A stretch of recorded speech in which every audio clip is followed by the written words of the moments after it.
നമസ്തേ കുട്ടികളെ, ഇന്നിവിടെ പറയാൻ പോകുന്ന കാര്യം ഈ വിഷുവിനെ കുറിച്ചാണ് കേട്ടോ.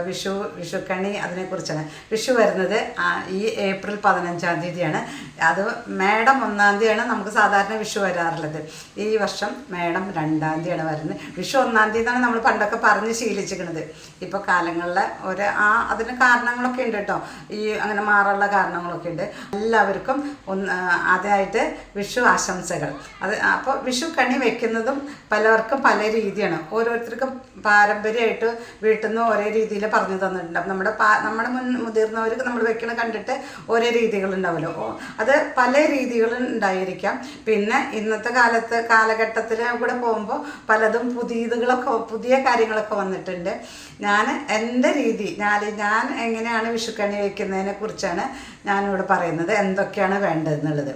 വേണ്ടത് കൃഷ്ണ വിഗ്രഹം, ഭഗവാന്റെ ഒരു വിഗ്രഹം വേണം. അത് ചെറുതോ വലുതോ.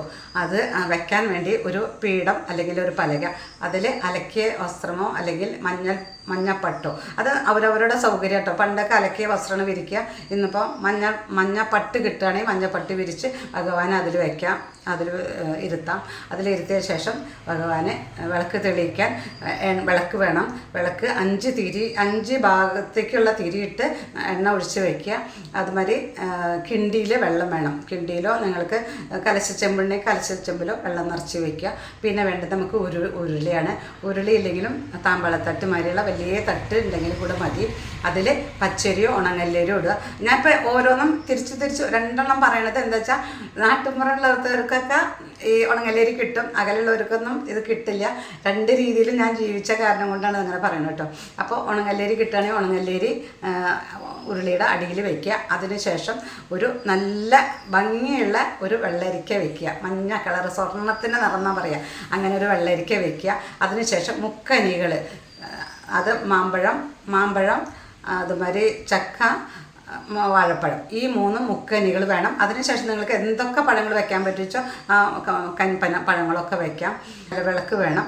നിലവിളക്ക് കത്തിക്കുന്നതോടുകൂടി തന്നെ അതിൻ്റെ അടുത്ത് തന്നെ ഒരു കിണ്ടിയിൽ നിറച്ച് വെള്ളവും വെക്കണം. ഈ നിലവിളക്ക് കത്തിക്കുമ്പോൾ നമ്മൾ ശ്രദ്ധിക്കണം, എൻ്റെ നിഴൽ ഭഗവാന്റെ മേത്ത് പെടാൻ പാടില്ല. നമ്മൾ കാലത്ത് വെളുപ്പിന് 4 മണിക്ക് അല്ലേ ഈ വിളക്ക് കത്തിക്കുന്ന ഈ സമയത്ത് ഭഗവാന്റെ മേലെ ഒരു നിഴലും പെടാൻ പാടില്ല.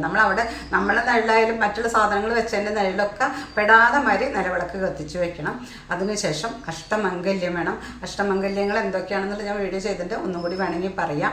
വാൽക്കണ്ണാടി, ഗ്രന്ഥം, അതുമാതിരി തന്നെ കൺമഷി, ചാന്തലി, കുങ്കുമമാണ് കേട്ടോ വേണ്ടത്. കുങ്കുമം, വെറ്റില അടയ്ക്ക, പഴം, പൂവ്, ഇത്രയും സാധനങ്ങൾ വേണം. അതിനുശേഷം ഒരു ചെറുനാരങ്ങ വെക്കണം. അതുമാതിരി വെറ്റില അടയ്ക്ക വെക്കണം. വെറ്റില അടയ്ക്ക എന്തായാലും വേണം. അതിനും കൂടെ വെറ്റില അടയ്ക്കയുടെ കൂടെ വെറുതെ വെക്കാൻ പറ്റില്ല. വെറ്റില അടയ്ക്കയോടുകൂടി തന്നെ ഒരു കോയിൻ വെക്കണം, എന്തെങ്കിലും ഒരു നാണയം വെക്കണം. അതുമാതിരി പിന്നെ നമുക്ക് കണി കാണാനുള്ള ആഭരണം, അതും വെള്ളരിക്ക, പൊൻനിറത്തിലുള്ള വെള്ളരിക്കയുടെ മേലെ തന്നെ നമ്മൾ സ്വർണ്ണാഭരണങ്ങളോ അല്ലെങ്കിൽ ഒരു മോതിരോ എന്തെങ്കിലും നമുക്ക് വെക്കാം, അതും കണി കാണാൻ വേണ്ടി. അതുമാതിരി തന്നെ വെറ്റില അടയ്ക്കയോട് വെക്കുന്ന കോയിനോട് കൂടി തന്നെ നോട്ടുകൾ വെക്കാൻ പറ്റിച്ച നോട്ടുകൾ വെക്കാം. ഇല്ലെങ്കിൽ കുറേ നാണയങ്ങൾ നിങ്ങൾ ധാരാളമായിട്ട് വെച്ചാൽ മതി കേട്ടോ. അതേമാതിരി ഉരുളിയിൽ നമ്മൾ ഇതൊക്കെ വെക്കണതിൻ്റെ അടിയിൽ ഉണങ്ങല്ലേരി ഇട്ടിട്ടാണ് കേട്ടോ ഇത് വെക്കുക. വെള്ളരി വെക്കുക എന്ന് പറയാം. വെള്ളരി അരി ഇട്ടിട്ടാണ് ഇതൊക്കെ ഈ പഴങ്ങളും ഇതൊക്കെ വെക്കേണ്ടത്. അതുമാതിരി തന്നെ ഒരു കോടി വസ്ത്രമോ അല്ലെങ്കിൽ പണ്ടൊക്കെ അലക്കിയ മുണ്ടാണ്, ഇപ്പം ഇന്ന് ഒരു കോടി വസ്ത്രം വയ്ക്കുകയാണ്. ഇതൊക്കെ വെച്ച് കഴിഞ്ഞാൽ നമുക്ക് കണി കാണാം. അതേമാതിരി കൊന്നപ്പൂ തീർച്ചയായിട്ടും വേണം. കൊന്നപ്പൂ കിട്ടുകയാണെങ്കിൽ നമുക്ക് വളരെ നല്ലതാണ്. അത് ഇങ്ങനെ ചെറിയൊരു പാത്രത്തിൽ ചെറിയ ഉരുളി കിട്ടുകയാണെങ്കിൽ ഉരുളിയിൽ മഞ്ചാടി വെക്കാം. അതുമാതിരി നവധാന്യങ്ങൾ വെക്കാം. ഇത് വിഷുക്കണി വെച്ച് എല്ലാവരും വിഷുക്കണി കാണുക. അതുമാതിരി ഈ വർഷം വിഷു തുടങ്ങാന്ന് പറഞ്ഞാൽ ഒരു പുതിയ വർഷം തുടങ്ങുന്ന മാതിരി തന്നെയാണ്. അപ്പോൾ ഈ വർഷം എല്ലാവർക്കും നല്ല സമാധാനം സന്തോഷമൊക്കെ ഉണ്ടാവട്ടെ എന്ന് പ്രാർത്ഥിക്കണം. അപ്പോൾ വീഡിയോ ഇഷ്ടമായിച്ചാൽ ലൈക്ക് ചെയ്യുക, ഷെയർ ചെയ്യുക. നന്ദി, നമസ്കാരം.